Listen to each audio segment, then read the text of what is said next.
इसके साथ न्याय नहीं कर पा रहा है।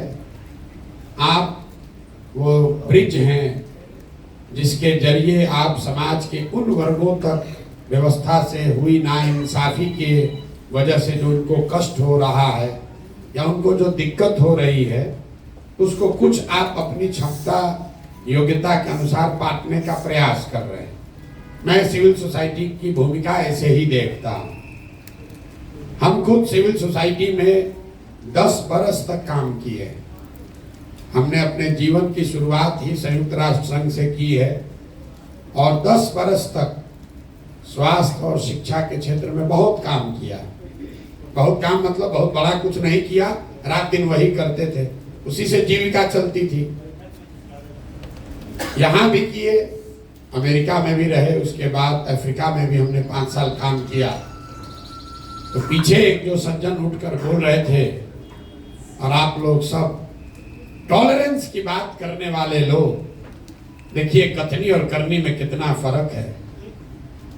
टॉलरेंस पर बड़ा बड़ा लेक्चर देने वाले सिविल सोसाइटी के लोग, आपका साथी एक पीछे से खड़ा होकर बोल रहा है कि भैया सब एनजीओ बंद कर देना चाहिए, इतना अच्छा व्यवस्था हो कि एनजीओ काम न करे, तो 2 मिनट में यहां से हुटिंग जारी हो गई। आप अंदाजा लगाइए कि जो सत्ता में बैठता है उसका दिमाग क्यों खराब हो जाता है, क्योंकि टॉलरेंस जितना आप भी वहां सत्ता में बैठिएगा कुर्सी पर, आपको भी किसी का दूसरा मत सुनने का दम नहीं। आप वही सुनना चाहते हैं जो आप सुनना चाहते हैं, दूसरे पर दोष देना बहुत आसान है। भाई साहब ने कहा कि मैं बहुत अपमानित फील कर रहा हूं कि 2 घंटा आप लेट आए हैं। बात तो ठीक है, मुझे क्षमा मांगना चाहिए। 1 बजे की बात हुई थी, हम 1 बजे से यही बैठे हुए हैं, बगल में बैठक चल रही है। आप लोग के भी जुटने में समय लगा, फिर मुझे लगा कि 2 बज गया है तो आपको खाना खा लेना चाहिए। आप 2 घंटे इंतजार कर रहे हैं, आपको अपमानित जरूर लगा होगा, लेकिन आप दशकों से एक अपने बच्चों के लिए अच्छी व्यवस्था बने उसका इंतजार कर रहे हैं, उसमें आपको कोई अपमान नहीं लग रहा, उसमें कोई अपमान नहीं लग रहा। यहाँ पर जितने लोग आप आए हैं, आप लोग सब ग्रामीण क्षेत्रों में, कई लोग शहरों में, जो डिप्राइव्ड कम्युनिटी है, अपने आप को वंचित बताता है। आपके जो लिखे हुए सवाल सब मैं पढ़ रहा था अभी, कि आप ये दावा करते हैं कि समाज में जो कमजोर है, वंचित है, पीछे छूट गया है, आप उसकी मदद के लिए काम कर रहे हैं। चाहे वो जमीन एक्विजिशन का मामला हो, किन्नरों का मामला हो, पढ़ाई हो, एजुकेशन है, आप दावा कर रहे हैं कि आप उसमें उनकी मदद करते हैं, उसके लिए काम कर रहे हैं। हम भी पिछले 2 बरस से गांव-गांव घूम रहे हैं। आप तो लोगों की मदद कर रहे हैं, हम मदद नहीं कर रहे हैं, लेकिन लोगों को जाकर देख सुन समझ रहे हैं। 5300 से ज्यादा गांव में हम पैदल चल के गए और एक सवाल जो मैं हर गांव में, हर सभा में करता हूं कि भाई ये बताइए कि बिहार में और कुछ हो या न हो, आपके गांव पंचायत में पढ़ाई और रोजगार की व्यवस्था होनी चाहिए या नहीं होनी चाहिए। मैं आपको बिहार के समाज का अपना अनुभव बता रहा। 100% लोगों ने, चाहे वो किसी जाति का हो, धर्म का हो, पढ़ा लिखा हो, अनपढ़ हो, गरीब है, अमीर है, हिंदू है, मुसलमान है, महिला पुरुष, सब लोग हाथ उठाकर कहते हैं कि न भैया और कुछ हो चाहे नहीं हो, पढ़ाई रोजगार तो निश्चित तौर पर होना चाहिए।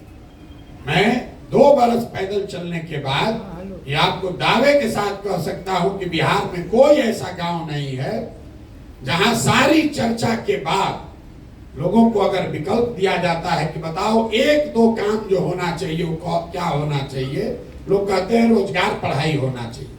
उसके लिए प्रशांत किशोर और किसी एनजीओ की जरूरत नहीं है, लेकिन उसको ये मालूम नहीं है कि जवाब देने के बाद दूसरा सवाल क्या होगा। फिर मैं लोगों से पूछता हूं कि अपने अपने बच्चों के सर पर हाथ रखकर बोलो कि आप में से किसने जीवन में एक बार भी पढ़ाई और रोजगार के लिए वोट किया है। और उसका परिणाम सुनिए, आज तक 5300 गांव में एक आदमी भी हाथ उठाकर नहीं कहा कि हमने अपने बच्चों के पढ़ाई रोजगार के लिए वोट दिया है। हम आपका हाथ नहीं उठवाएंगे, लेकिन आपके लिए दावा कर देते हैं, यहाँ बैठा हुआ शिक्षा के क्षेत्र में काम करने वाले, लाइवलीहुड के क्षेत्र में काम करने वाले लोगों ने भी अपने बच्चों के पढ़ाई रोजगार के लिए कभी वोट नहीं दिया है। आपने भी नहीं दिया है, काहे ज्ञान दे रहे? इतना ज्ञान मत दीजिए, ये ज्ञान आप भी मत दीजिए। बड़ी बड़ी बात आप भी कीजिएगा, अब फिर यहाँ से निकल के जाइएगा तो आपको भी हिंदू मुसलमान दिखेगा, आपको भी कुशवाहा यादव ब्राह्मण दिखेगा, आपको भी मंदिर मस्जिद दिखता है, आपको भी 5 किलो अनाज दिखता है, आपको भी मोदी का सीना 56 इंच का दिखता है। तो मेरे भाई, आप चाहे पढ़े लिखे हैं या बेवकूफ, सिविल सोसाइटी से जुड़े हैं या सिविल सोसाइटी से फायदा उठा रहे हैं, हर आदमी यहाँ वही गलती कर रहा है जो सामान्य आदमी कर रहा है। इसीलिए हम लोग इस दुर्दशा में जी रहे हैं। और हम आपसे मदद के लिए नहीं बुलाए, ना हम आपकी कोई मदद करने वाले।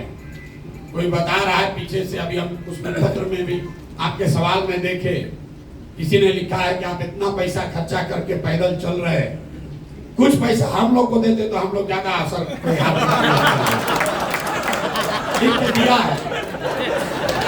गाँव में हम चलते हैं, देखिए, अरे हम आपको भाषण देने के लिए नहीं बुलाए, आप जरा देखिए कि सामान्य आदमी में और अपने आप को इंटेलेक्चुअल बुद्धिजीवी करने वाले में कोई फर्क नहीं है।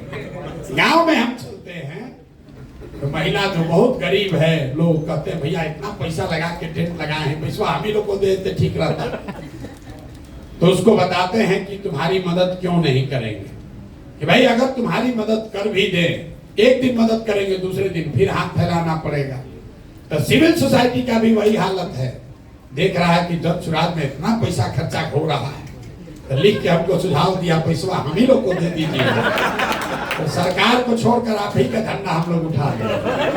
तो मेरे भाई, आपको पैसा देने के लिए नहीं बुलाए हैं, हम वो व्यवस्था बनाना चाहते हैं जहां आपको अपनी योग्यता, काबिलियत और समाज की जरूरत के हिसाब से संसाधन और प्रशिक्षण दोनों चीज मिले, ताकि आप समाज के कुछ लोगों का भला कर सके, समाज में सरकार के साथ मिलकर कुछ कर सके, सरकार और आपका आपस में वैमनस्यता न हो। ये इसलिए नहीं आप एजुकेशन में काम कर रहे हैं क्योंकि एजुकेशन व्यवस्था खराब है। ये वो बात लड़का जो कह रहा था पीछे, वो ठीक है, कहने का उनका तरीका अलग है। होना तो यही चाहिए कि पढ़ाई हो रही हो, और सिविल सोसाइटी की भूमिका ये है कि गुणवत्ता में और बेहतर सुधार करने में आप काम करें, न कि स्कूल में किताब बांटने के लिए काम करें। तो लड़के की भावना में कोई कमी नहीं है। सारा एनजीओ वाला कहा करते हमारा धंधे बंद कराने का बात कर रहे हैं। हम लोग रोजगार की बात कर रहे तो हम लोग तो सबको बेरोजगार करने का बात कर रहा है। नहीं, उनका कहने का मतलब ये है कि अगर समाज की, सरकार की जो बेसिक जिम्मेवारी है, अगर सरकार वो पूरा करे तो उसके आगे की जो सीढ़ी है उस पर आपका योगदान होना चाहिए। लेकिन जो भी हो, बिहार की जो स्थिति दुर्दशा है उससे आप और हम वाकिफ हैं। भाई साहब कह रहे हैं कि सीमांचल में बड़ा हालत खराब है, तो आप हमको बताइए मिथिलांचल में कौन बढ़िया है, चंपारण छपरा में कौन बढ़िया है कि सीमांचल का चिंता कर ले। हम पैदल चलते हैं, हर आदमी यही कहता है भैया पूरा बिहार बहुत गरीब है, पूरा बिहार में मधुबनी सबसे गरीब है, मधुबनी में बिस्फी सबसे गरीब है। फिर वहां से दरभंगा गए तो कहता भैया पूरा बिहार में बहुत परेशानी है, लेकिन सबसे ज्यादा परेशानी दरभंगा में है, दरभंगा में भी सबसे ज्यादा परेशानी केवटी में है। जो जहां रह रहा उसको लग रहा भैया हम ही परेशान हैं, हम ही दबे हुए। हम आपको बता रहे हैं पूरा बिहार इतनी दुर्दशा में जी रहा है। यहाँ प्रति व्यक्ति आय है 35,000 रुपया, 35,000 रुपया प्रति व्यक्ति आय है। पटना और बेगूसराय 2 जिला को हटा दीजिएगा तो प्रति व्यक्ति आय है 25,000 रुपया। साल में उसमें धनी गरीब किसान व्यापारी सब शामिल है। 100 में 80 आदमी आज भी दिन में 100 रुपया 100 रुपया नहीं कमा रहा है। पढ़े लिखे लोग भी हमको पूछते हैं, ये भैया ऐसे कैसे संभव है कि 100 रुपया नहीं कमा रहा है, यहाँ तो मजदूरी 300 रुपया हो गया। उसको बताते हैं कि भाई एक परिवार में एक आदमी मजदूर है, पति पत्नी बाल बच्चा लेकर 5 आदमी है, मजदूरी एक कर रहा है। अगर 300 रुपया भी मिला तो दिन में उसको 60 रुपया हुआ, और 30 दिन उसको मजदूरी नहीं मिल रही है, मजदूरी मिली 15 दिन, तो प्रति व्यक्ति कितना हुआ 30 रुपया। 100 में 80 आदमी बिहार में 100 रुपया भी प्रतिदिन नहीं कमा रहा है, और हम लोग बात कर रहे हैं कि मिथिलांचल ज्यादा खराब है कि सीमांचल ज्यादा खराब है। भैया पूरा बिहार ही खराब है, इसलिए ये नए प्रयास की जरूरत है। अब आपने कुछ लोगों ने सवाल किया है, जन सुराज पर काहे भरोसा करें भाई, आप अलग क्या कीजिएगा। बहुत लोगों ने लिख कर दिया, ये भी बात ठीक है, लेकिन इससे ज्यादा बेवकूफी वाला कोई सवाल भी नहीं हो सकता है। लोग हमसे पूछता है कि भैया ठगी, आप हम मदद करने आए हैं लेकिन आप नहीं ना ठगिएगा। अब आप बताइए कि हम शक्ल से इतना बेवकूफ दिखते हैं कि अगर हमको ठगना है तो पहले कहेंगे कि ठगेंगे। मतलब ऐसा कौन धरती पर बेवकूफ है जिसको ठगना है वो आकर ये कहे कि भैया हम तुमको ठगेंगे, और फिर लोग ठगा जाएगा। जो हिंदी में शब्द है विश्वासघात, पहले विश्वास है फिर घात है। अगर आप विश्वास करोगे तभी तो घात होगा। रोड पर चलने वाला आदमी आप पर घात नहीं कर सकता। तो ये सवाल ही बेमानी है कि आप पर कैसे भरोसा करें, करें कि ना करें। लेकिन आपके पास भरोसा करने के अलावा चारा है कि नहीं, ये जरूर पूछना चाहिए। मान लीजिए कि किसी को आप जानते हैं जिसको ला इलाज बीमारी हो गई, 2-4-5 बरिस से उसका इलाज चल रहा है, उसमें सुधार नहीं हो रहा, अंग्रेजी में उसको हम लोग कहते हैं पैलिएटिव केयर, मतलब रोग खत्म नहीं होगा, आपका जीवन ठीक ठाक चलता रहे, इसके लिए ट्रीटमेंट होता है। डॉक्टर साहब से जाकर आप पूछ रहे हैं, अरे भाई ये तो सुधरिए नहीं रहा, डॉक्टर ने कह दिया इलाज बीमारी है, इस पर अब कोई दवा काम नहीं करेगा। फिर एक दिन आप डॉक्टर साहब के पास पहुंचे, किसी ने बताया डॉक्टर साहब ने कि देखो एक दवा आया है नया, अभी ट्रायल में चल रहा है, हम गारंटी नहीं दे रहे हैं, लेकिन अगर आप अनुमति दोगे तो ट्राई करके देखते हैं, 50% सफलता मिल भी सकता है, नहीं भी मिल सकता है। तब आप लोग सोच के बताइए कि एक दवा है जो एक्सपायर दवा है, और एक दवा है जो कि अभी ट्रायल में नया नया आया है। एक तो मालूम है कि एक्सपायर दवा है, उससे तो कुछ होगा नहीं, खत्म हो गया कहानी। लेकिन जो ट्रायल में दवा आया है 50% चांस है वो सही भी हो सकता है, गलत भी हो सकता है। तो आप सारे बुद्धिजीवी लोग मिलकर क्या निर्णय लेंगे कि भैया चलो कम से कम 50% तो चांस है, तो जब सुराज वही 50% चांस है, क्योंकि जो यहाँ पहले से व्यवस्था है वो तो पूरा एक्सपायर है।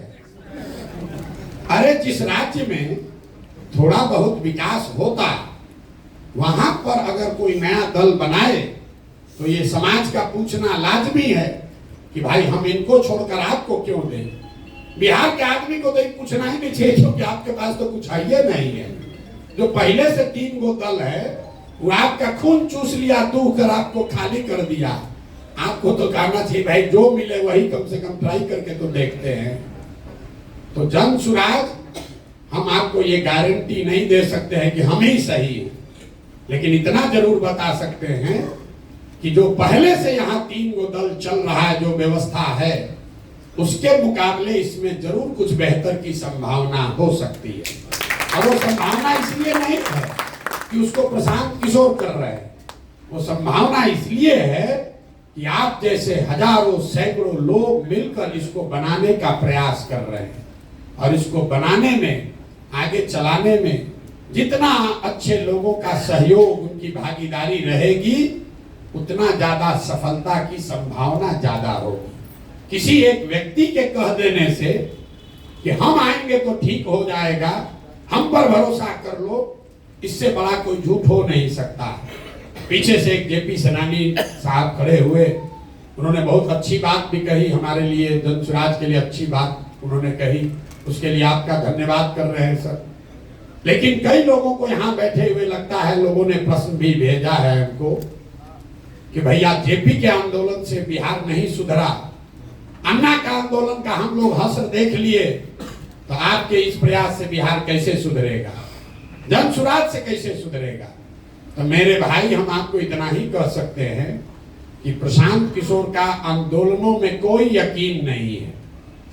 मानव सभ्यता के इतिहास को अगर आप ध्यान से पढ़ेंगे तो आपको पता चलेगा कि सिर्फ बिहार में नहीं, पूरे देश में भी नहीं, पूरे दुनिया में मानव सभ्यता के इतिहास को पढ़िए तो आपको पता चलेगा कि फ्रांस की क्रांति को अगर अपवाद के तौर पर हटा दिया जाए तो आज तक कोई भी क्रांति से मानव सभ्यता में सृजन का काम नहीं हुआ है।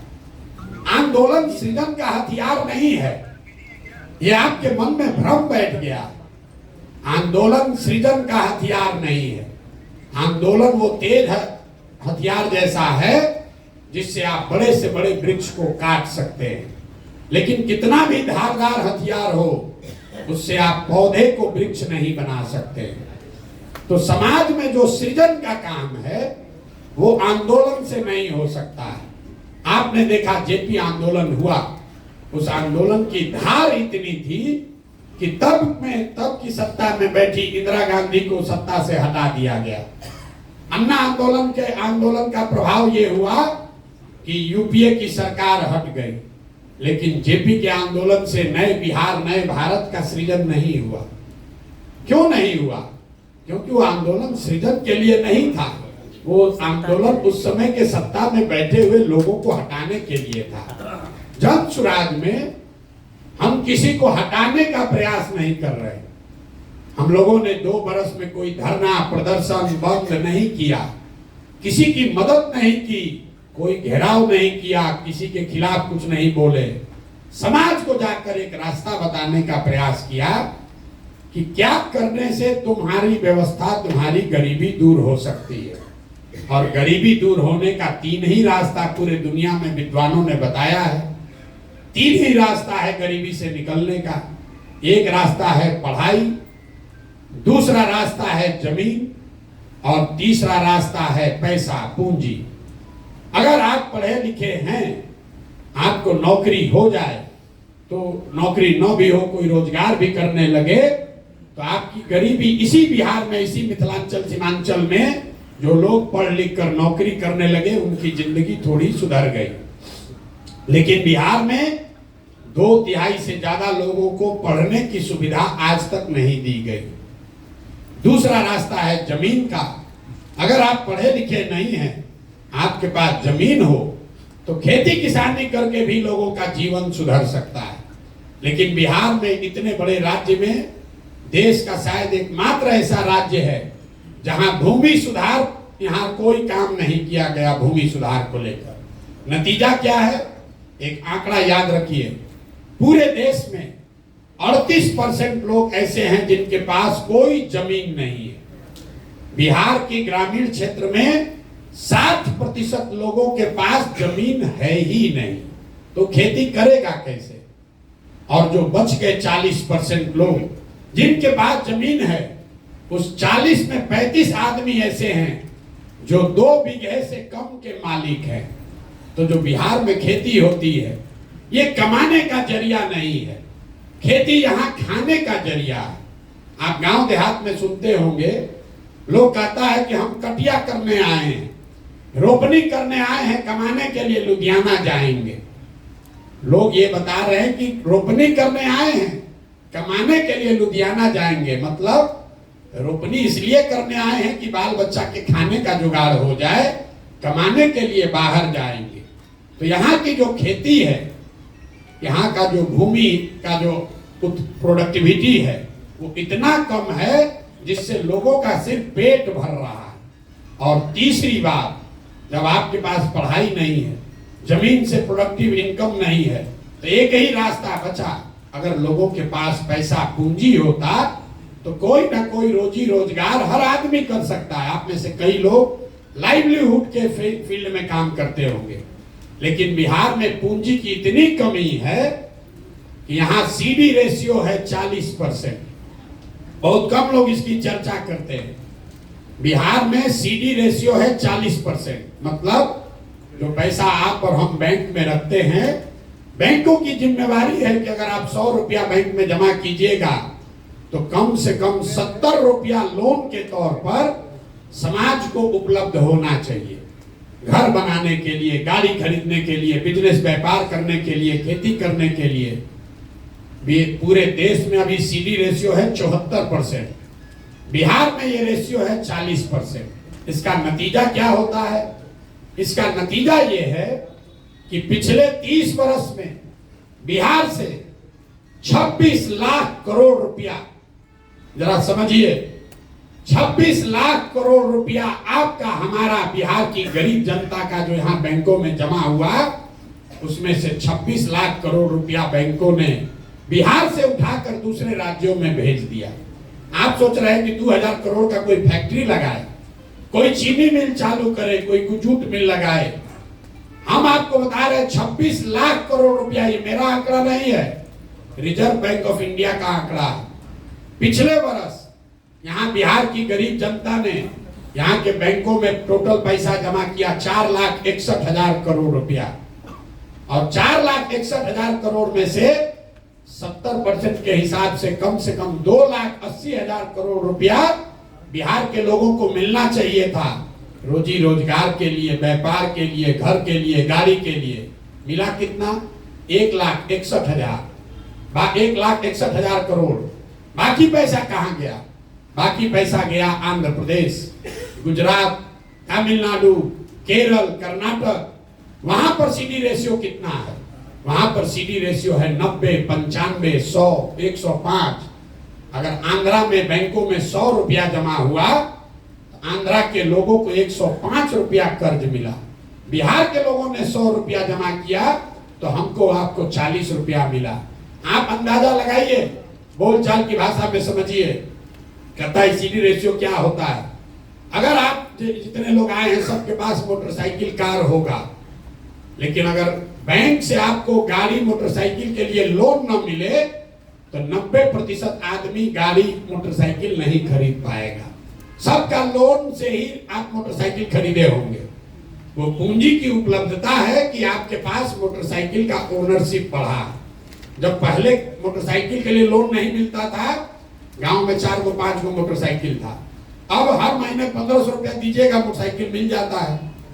तो लोन की उपलब्धता, पूंजी की उपलब्धता से लोगों की लाइवलीहुड बढ़ी, उनकी मोबिलिटी बढ़ी। आप अंदाजा लगाइए, अगर 2.5 लाख करोड़ रुपया हर साल एक्स्ट्रा मिलने लगता तो कितने लोग अपना घर बड़ा बनाते, कितने लोग नई गाड़ियां खरीदते, कितने लोग नया रोजी रोजगार करते। यहाँ बहुत लोग अनुभवी बैठे हुए हैं। हम लोग के पिताजी के टाइम में जब घर बनता था, साल भर आप काम कीजिए, पैसा बचाइए, उसके बाद आदमी 2 कमरा बनाता है, फिर बेटा का ब्याह लगा करता है, इस पर पैसा जुगाड़े हैं, लिंटर करेंगे। लेकिन वही HDFC, स्टेट बैंक अगर आपको 20 लाख रुपया लोन दे दे तो आप पूरा घर बना लेते हैं और फिर EMI से पैसा वापस करते हैं। ये पूंजी की ताकत है। बिहार में गरीबी का मुख्य कारण यह है कि यहाँ गरीबी से निकलने के 3 रास्ते जो आपके काम से जुड़ा हुआ है, शिक्षा, जमीन और पूंजी, इस तीनों की उपलब्धता नहीं होने की वजह से लोग गरीब हैं। और लोगों को लग रहा है सरकारी नौकरी, लोग यहाँ देखिए बहस क्या चल रहा है कि 10 लाख नौकरी देगा कि नहीं देगा। आपको एक और आंकड़ा दे रहे हैं, पूरे बिहार में चपरासी से लेकर, आप लोग एनजीओ सेक्टर में काम करते हैं, आप लोग की भी इच्छा है सरकारी नौकरी मिल जाता तो बढ़िया होता। पूरे बिहार में 75 साल में चपरासी से लेकर मुख्य सचिव तक जितने लोग सरकारी नौकरी में हैं, सबकी संख्या जोड़िएगा तो वो संख्या है 23 लाख लोग। 1.97% लोग ही सरकारी नौकरियों में हैं। ध्यान रखिए, पूरे बिहार की आबादी है 13 करोड़, 1.972% से कम लोग सरकारी नौकरियों में हैं। लेकिन पूरा समाज सरकारी नौकरी के पीछे पड़कर अपना जीवन बर्बाद कर रहा है। आप जाइए मुसल्लापुर घाट में, यहाँ एक क्लास में 3-4 हजार लड़के कोचिंग कर रहे हैं। रेलवे में कोई क्लर्क बनने के लिए, बैंक में जाने के लिए। आप भी अपने बच्चों को भेज रहे, लोग अपना जमीन बेच के ट्यूशन कोचिंग करा रहा है। उसमें से 2-4 को नौकरी मिलता है और 100 में 97 आदमी अपना 3-4 बरस घर का आटा गीला करके वापस जाता है बेरोजगार बन के। नौकरी, सरकारी नौकरी यहाँ से गरीबी का हटाने का उपाय नहीं है। गरीबी हटानी है तो 3 बातें सुधारनी है। 15 बरस से कम उम्र के बच्चों के लिए इतनी अच्छी पढ़ाई की व्यवस्था हो कि वो आदमी, वो बच्चा बड़ा होकर व्यवस्था पर बोझ न बने। हम लोग यहीं पढ़े हैं सरकारी स्कूल में, अच्छा पढ़ लिख गए, तो हमको नहीं मतलब है कि बिहार सरकार 400 रुपया पेंशन देता है, आयुष्मान का कार्ड बांट रहा है कि नहीं बांट रहा है, कि उसका इंदिरा आवास मिल रहा है कि नहीं मिल रहा है।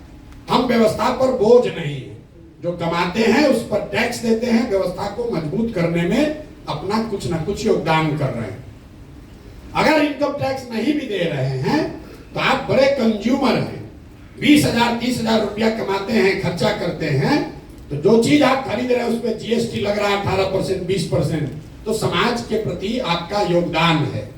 लेकिन वही आप कुछ नहीं अगर किए, पढ़ाई लिखाई नहीं किए, तो व्यवस्था से मांग रहे हैं 5 किलो अनाज, व्यवस्था से मांग रहे हैं 400 रुपया पेंशन, व्यवस्था से मांग रहे हैं इंदिरा आवास, आयुष्मान कार्ड।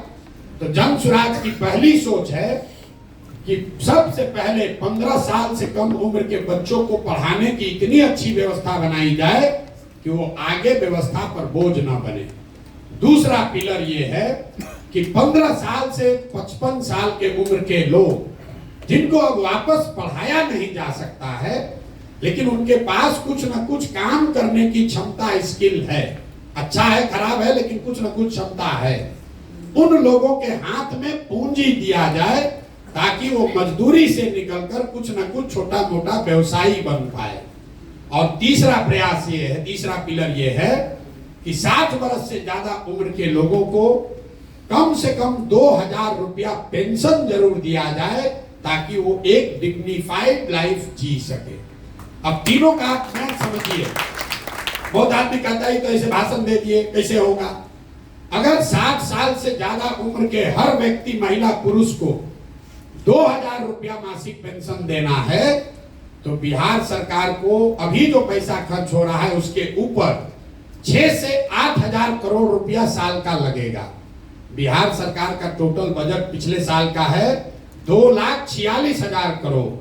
तो अगर 6,000 करोड़ रुपया उसमें से निकाला जाए एक्स्ट्रा, तो 60 वर्ष से ज्यादा उम्र के हर महिला को, हर पुरुष को कम से कम 2,000 रुपया मिलने लगेगा। और उसका कोई नुकसान भी नहीं है, क्योंकि ये वो लोग हैं जो 2,000 रुपया लेके बैंक में नहीं रखेगा। आंकड़े बताते हैं, आप सिविल सोसाइटी में अगर काम करते हैं, जो सबसे गरीब आदमी है वो 90% से ज्यादा पैसा कंज्यूम करता है, खर्च करता है खाने पर, रहने पर। तो जो सरकार ये पैसा देगी, इससे वो आदमी बेहतर खाना खाएगा, वो आदमी अपने लिए कपड़ा खरीदेगा, तो एक बड़ा पोर्शन इसका लौट कर फिर सरकार के पास आना है। दूसरा, मैंने जो बताया कि इतनी बड़ी जनसंख्या को पूंजी कैसे दीजिएगा। अगर यहाँ पर सिर्फ सीडी रेशियो को सुधार दिया जाए, आप कहिएगा कैसे सुधरेगा। ऐसा नहीं है कि बैंकों की मनमानी है कि जितना मन होगा लोन देंगे, नहीं देंगे। आपकी जानकारी के लिए बता रहे हैं कि मुख्यमंत्री के अध्यक्षता में एक कमेटी है, देश के स्तर पर प्रधानमंत्री की अध्यक्षता में कमेटी है, जो हर महीने इस बात को का ध्यान रखती है कि बैंकों में जो पैसा जमा हो रहा है उसका कितना पैसा लोगों को ऋण के तौर पर मिल रहा है। सीडी रेशियो, आरबीआई डेटा आंकड़ा जारी करता है, वेबसाइट पे जाइएगा दिखेगा। बिहार में भी ये व्यवस्था है जहां मुख्यमंत्री की अध्यक्षता में सारे बैंकों के हेड बैठते हैं कि कितना पैसा लोन के तौर पर दिया गया। लेकिन जैसे बिहार में शिक्षक मुख्यमंत्री की बात नहीं मान रहा है, पुलिस वाला नहीं मान रहा है, डॉक्टर, पदाधिकारी, सीओ, वीडियो नहीं मान रहा है, वैसे बैंक वाला भी उसका बात नहीं मान रहा है।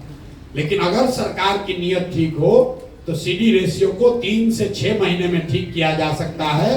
तो जो जन स्वराज हम लोग जाकर गांव-गांव कह रहे हैं कि साल भर के अंदर यहाँ से सारे बेरोजगार लोगों को 10-12 हजार रुपए का रोजगार दिया जा सकता है। उसका आधार सीडी रेशियो को सुधारना है ताकि यहाँ पर लोगों को रोजी रोजगार मिल सके। अब इसका एक आप प्रैक्टिकल उदाहरण समझिए। गांव में मान लीजिए आपको बाल काटने आता है, बाल काटने आता है, आपके पास 20,000 रुपया है, आपने 5 साल 7 साल मेहनत किया, किसी सैलून में काम किया, 20,000 रुपया बचाए। अब आपकी इच्छा हुई कि हम एक सैलून खोलें, सैलून खोलेंगे, उसमें 4 आदमी को नौकरी भी देंगे, अपना परिवार भी चलाएंगे। सैलून खोलने जब आप गए अपने शहर में तो पता चला, अपने चट्टी गांव टाउन जो भी कह लीजिए बाजार में, तो पता चला कि यहाँ तो 1 लाख रुपया लगेगा तब सैलून खुल पाएगा। तो आप नेचुरल आपका प्रयास है कि आप बैंक में जाइए ताकि 80,000 रुपया आपको मिले और आप 1 लाख में सैलून खोल लीजिए। 80,000 को सैलून चलाकर धीरे धीरे वापस कीजिएगा। जब बिहार में पूंजी उपलब्ध नहीं होता है तो आदमी क्या करता है, बाल काटने उसको आ रहा है लेकिन पूंजी नहीं हुआ, अब बचा उसके पास अपना 20,000, तो उस 20,000 को खर्च कैसे करता है? वो 5,000 रुपया 4,000 रुपया खर्चा करता है, किसी नौकरी के दलाल को देता है कि बॉम्बे में दिल्ली में किसी सैलून में हमको नौकरी दिलवा दो। फिर 2,000-2,500 रुपया में ट्रेन का बस का टिकट खरीदता है ब्लैक में कि हम लद्दाख कर बोरा की तरह कम से कम दिल्ली बॉम्बे पहुंचे। 5-7 हजार रुपया खर्चा हो गया, अब बचा उसके पास 15,000 12,000। वहां बॉम्बे दिल्ली गया तो वहां जो खोली वाला है तो 3 महीने का एडवांस ले लिया, 5-7 हजार वो भी चला गया। 1-2 हजार रुपया का जो बर्तन बासन है उसमें खर्चा हो गया। तो आप देखिए पूंजी की महत्ता। आदमी को बाल काटने आता है, बाल आदमी वही है, अगर उसको 80,000 रुपया मिल जाता लोन के तौर पर तो यहाँ सैलून चलाता, 4 आदमी को नौकरी देता, एक छोटा व्यवसायी होता। लेकिन वो 80,000 नहीं मिला तो बॉम्बे में दिल्ली में जाकर मजदूर बन गया, बाल वहां भी काट रहा है लेकिन वहां मजदूर के तौर पर काट रहा है, यहाँ छोटा व्यवसायी होता। तो हम लोग क्या जन स्वराज की जो सोच है कि जो जवान लड़के हैं, जो नवयुवक हैं, उनको पूंजी उपलब्ध कराया जाए ताकि घर घर में रोजी रोजगार हो सके। जो महिलाओं के लिए हम लोग बात कह रहे हैं, इसी क्षेत्र में गुजरात को अगर आप पढ़िएगा ध्यान से, गुजरात की सामाजिक स्थिति को ध्यान से देखेंगे, सबसे ज्यादा सबसे पहले वहां पर प्रॉस्पेरिटी तब आई जब घर घर से दूध का कारोबार शुरू हुआ। यहाँ पर ये राय जी बैठे हुए हैं, कोऑपरेटिव के हैं, आज आए मिलने सुधा के, तो कह रहे हैं भैया अमूल वाला आके सब कैप्चर कर रहा है बिहार में, सब अमूल के लोग आकर कैप्चर कर रहे हैं। तो हम लोग बात कर रहे थे कि अमूल जो आपको देश का बड़ा कोऑपरेटिव दिखता है, आप में से ज्यादातर आदमी नहीं जानते होंगे, गुजरात का एक जिला है बनासकाठा। बनासकाठा डेयरी, एक जिले का डेयरी इतना बड़ा है कि अमूल से भी दुगना बड़ा है। पूरे महाराष्ट्र का दूध, जैसे आप देखते हैं ट्रेन से ये तेल का ढुलाई होता है, हर दिन महाराष्ट्र से पूरा रेक जाता है, महाराष्ट्र में सिर्फ बनासकाठा से वो रेक जाता है पूरा दूध भर के। तो जब वहां की महिलाओं को ऑपरेशन फ्लड के तहत पैसा दिया गया, घर घर लोगों ने भैंस गाय का व्यापार शुरू कर दिया, 50 लीटर 20 लीटर 30 लीटर दूध बेचने लगा, उससे लोगों को आमदनी बढ़ी। तो यहाँ पर महिलाओं को जो अभी सेल्फ हेल्प ग्रुप चला रहे हैं जीविका के लोग, उसमें ब्याज का दर है करीब करीब 30% सालाना, क्योंकि हर महीने आपको ब्याज लगता है 2.25%। हम लोग कह रहे हैं कि नहीं, सालाना ब्याज का दर घटाकर कीजिए 4%। 4% के ब्याज के दर पर अगर महिलाओं को पैसा उपलब्ध करा दिया जाए तो यहाँ घर घर महिलाएं कुछ ना कुछ रोजी रोजगार कर पाएंगी। अब ये होगा कैसे? फिर पूछेगा पैसा कहां से आएगा? हम आपको बता रहे हैं, अगर 1 लाख करोड़ रुपया महिलाओं को ऋण देना है, 1 लाख करोड़ रुपया, तो इंटरेस्ट सबवेंशन में मतलब 4% ब्याज आप दे रहे हैं और सरकार अगर वो पैसा लेकर दे रही है तो सरकार को इंटरेस्ट लगेगा 9%। तो 5% का खर्चा या 6% का खर्चा सरकार को देना पड़ेगा। तो 5,000 करोड़ रुपया अगर सरकार खर्च करे तो उसकी ताकत पर लोगों को, समाज को 1 लाख करोड़ रुपया मिल जाएगा। और 1 लाख करोड़ का लोग अगर रोजी रोजगार करेगा तो उससे घर घर उसकी आमदनी बढ़ेगी, उससे रोजगार मिलेगा। ये सोच है हम लोगों की। तो ये जब तक ये तीनों काम नहीं होगा, शिक्षा, पूंजी और जमीन के प्रोडक्टिविटी के लिए जो हम लोग कह रहे हैं, बिहार में 1/3 जमीन उसका मालिकाना हक डिस्प्यूटेड है।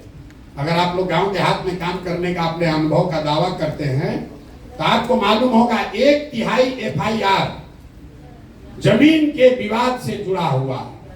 जमीन का मालिकाना हक लोगों को पता नहीं है। अभी सरकार ने जो सर्वे अभियान शुरू किया है, ये समझिए कि घाव है उसको उखाड़ के और खराब करने का काम है। पूरे समाज में हमें पहले आदमी हम हैं जिसने कहा कि इससे पूरे समाज में घर घर में झगड़ा लगेगा, भ्रष्टाचार बहुत आगे बढ़ जाएगा। अब देखिए अभी 1 महीना हुआ है, लोग बाप बाप चिल्ला रहे हैं, और 2-3 महीना आते आते आप देखिएगा ये लैंड सर्वे को रुक जाना है। अगर नहीं रुका तो गोली बंदूक चलेगा, घर घर में आपस में लड़ाई होगा। नीतीश कुमार बिना सोचे समझे, बिना तैयारी के सर्वे करा रहा है। बिहार में भूमि सुधार अगर लागू करना है तो उसके लिए 5 वर्ष का समय चाहिए, और जो काम अंग्रेजों ने के समय में किया गया था, जब तक यहाँ के जमीन को पुनः फ्रेश फिर से उसकी मापी नहीं होगी, फिर से उसका मालिकाना हक नहीं तय किया जाएगा, तब तक ये वंशावली बनाकर और NOC लेकर आप बिहार में भूमि की परेशानी को दूर नहीं कर सकते हैं। इससे समस्या और बढ़ेगी।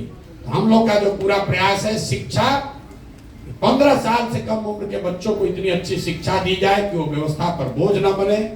युवा जिसको पूंजी उपलब्ध कराया जाए ताकि वो अपने लिए रोजी रोजगार कर सके, और बूढ़े लोगों को हर हालत में कुछ सम्मानजनक जिंदगी जीने भर का मदद किया जाए। ये जन स्वराज की सोच है। अब आप लोगों ने कुछ अपना ऐसा सुझाव नहीं दिया। पीछे से कोई एक लैंड एक्विजिशन को लेकर बोला है। लैंड एक्विजिशन को लेकर जो परेशानी यहाँ आ रही है, चौसा का बिंदु है, या आज हमें किसी ने नालंदा राजगीर की भी बात बताई है, जो एयरपोर्ट के लिए जमीन लिया गया है। इसमें जो कानून है, भूमि अधिग्रहण कानून बिल्कुल ठीक है कि जो मार्केट का रेट है उससे 4 गुना मिलना है। दिक्कत यह है, ऑपरेशनल दिक्कत, यहाँ जमीन पर भूमि अधिग्रहण किया गया 10 वर्ष पहले और उसका सेटलमेंट हो रहा है आज। तो विवाद लोगों को ये नहीं है कि हम जमीन देंगे कि नहीं देंगे। विवाद ये है कि जमीन का दाम 10 वर्ष पहले वाला देखकर 4 गुना किया जाए कि आज के भाव का 4 गुना किया जाए।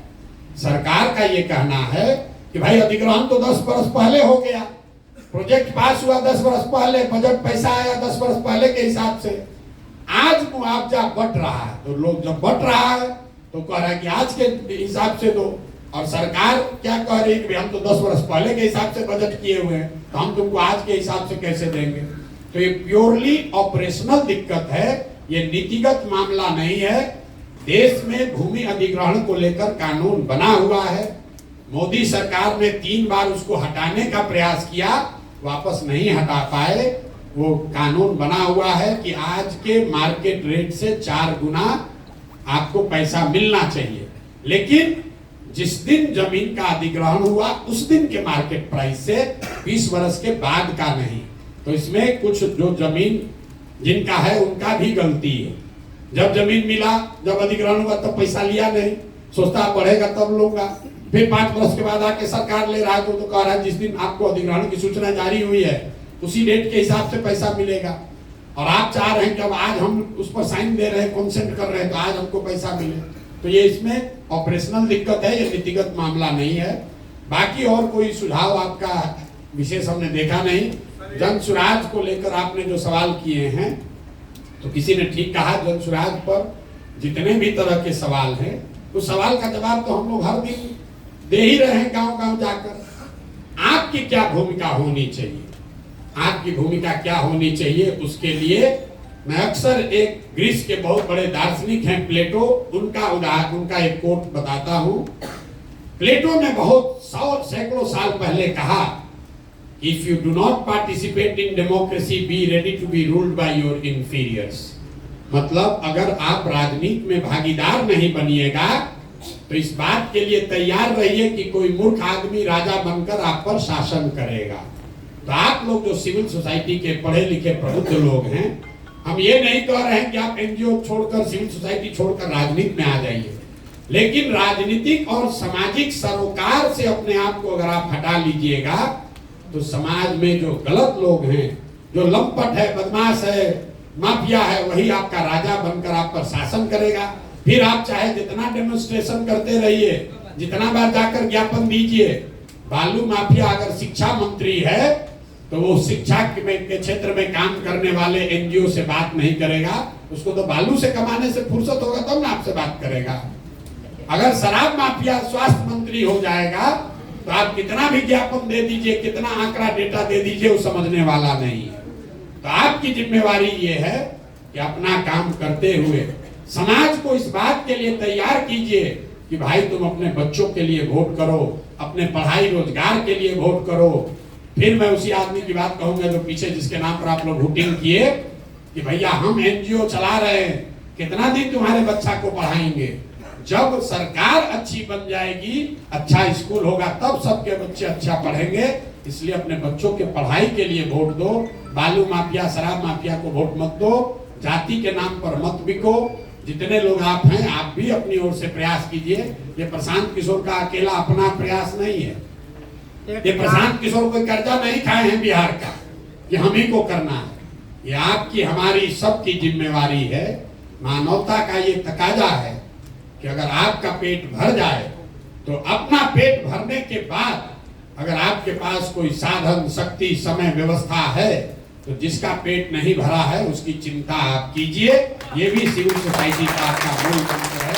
अगर आप वो नहीं करते हैं तो बड़ी बड़ी बात कहने से कुछ नहीं होगा। कुछ ना कुछ योगदान कीजिए, थोड़ा कम कीजिए, ज्यादा कीजिए। पैसा और समय ये किसी के पास अपने जरूरत से ज्यादा नहीं है। अंबानी के पास भी पैसा उसके जरूरत से ज्यादा नहीं है, तभी तो रोज बिजनेस कर रहे हैं। तो ये समझना कि हमारा पास तो पैसा नहीं है, जब हो जाएगा तब करेंगे, हमारा पास तो समय नहीं है, जब समय रहेगा तब करेंगे, तो किसी के पास समय और पैसा ज्यादा नहीं होता है। आपको अपने जीवन में तय करना है कि जो हमारे पास है इसमें से कुछ न कुछ अपने समाज के लिए, अपने मिट्टी के लिए कुछ न कुछ हम अपना योगदान करेंगे। अगर आप जुड़कर कुछ करना चाहते हैं तो आपके और आपके बच्चों के सामने आएगा। जो हम लोग हिंदू धर्म में भी कहते हैं, जो कुछ भी आप करते हैं वो आपके और आपके बच्चों को मिलना ही मिलना है, उससे कोई नहीं, उसके लिए किसी दलगत व्यवस्था की जरूरत नहीं है। भगवान में, ऊपर वाले में हम लोग का भरोसा है। आप अच्छा करेंगे तो आपके सामने, आपके बच्चों के सामने वो अच्छा बनकर आएगा ही आएगा। आप यहाँ बैठे हैं, हम यहाँ खड़े होकर भाषण दे रहे हैं। किसी व्यक्ति ने, किसी समाज ने कहीं सरकारी स्कूल, मिशन स्कूल बिहार में बनाया था जहां से पढ़कर हम यहाँ पहुंचे हैं, तब तो खड़े होकर भाषण दे रहे हैं। अगर वो स्कूल, वो मिशन स्कूल नहीं किसी ने बनाया होता तो हम भी बिहार के किसी गांव में मजदूरी कर रहे होते। ऐसा मत समझिए कि आप और हम कोई दूसरों से ज्यादा बेहतर है। हमसे, आपसे बहुत अच्छी सोच रखने वाले लोगों ने अपने अपने स्तर पर कुछ न कुछ योगदान किया है, तभी आप और हम इस सभागृह में बैठकर चर्चा कर रहे हैं। तो आपकी हमारी जिम्मेवारी है कि अगर ऊपर वाले की मदद से, दुआ से, ऊपर वाले की कृपा से इसी कुव्यवस्था में आप थोड़ा सा बेहतर हो गए हैं, आगे निकल गए हैं, तो आपकी हमारी जिम्मेवारी है कि अपने हिस्से से एक छोटा अंश ही निकालकर समय से, संसाधन से, बुद्धि से, सलाह से समाज के लिए कुछ कीजिए। यही मेरी आपसे अपेक्षा है। आप लोग आए हैं समय निकालकर, आपका बहुत बहुत धन्यवाद। एक दो सवाल जो मैंने जानबूझकर छोड़ा है उसमें कोई बहुत महत्व नहीं है, फिर भी अगर आपका कोई और सवाल है तो आप सवाल कर सकते हैं। बहुत बहुत धन्यवाद।